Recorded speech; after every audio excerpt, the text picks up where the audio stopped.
சேனைகளின் கர்த்தர் நல்லவரே, சேதமின்றி நம்மை காப்பவரே. 5 அப்பம் 2 மீன்.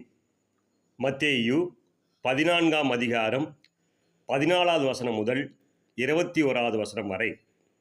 இயேசு வந்து திரளான ஜனங்களைக் கண்டு அவர்கள் மேல் மனதுருகி அவர்களில் வியாதிஸ்தர்களாய் இருந்தவர்களை சொஸ்தமாக்கினார்.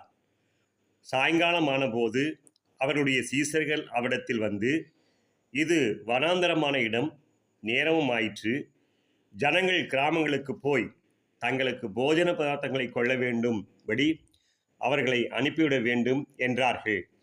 இயேசு அவர்களை நோக்கி, அவர்கள் போக வேண்டியதில்லை, நீங்களே அவர்களுக்கு போஜனம் கொடுங்கள் என்றார். அதற்கு அவர்கள், இங்கே எங்களிடத்தில் 5 அப்பமும் 2 மீன்களுமே அல்லாமல் வேறொன்றும் இல்லை என்றார்கள். அவைகளை என்னிடத்தில் கொண்டு வாருங்கள் என்றார். அப்பொழுது அவர் ஜனங்களை புல்லின் மேல் பந்தியிருக்க கட்டளையிட்டு அந்த 5 அப்பங்களையும் அந்த 2 மீன்களையும் எடுத்து வானத்தை அண்ணாந்து பார்த்து ஆசீர்வதித்து அப்பங்களை பிட்டு சீசர்களிடத்தில் கொடுத்தார். சீசர்கள் ஜனங்களுக்கு கொடுத்தார்கள். எல்லோரும் சாப்பிட்டு திருப்தி அடைந்தார்கள். மீதியான துணிக்கைகளை 12 கூடை நிறையாக எடுத்தார்கள்.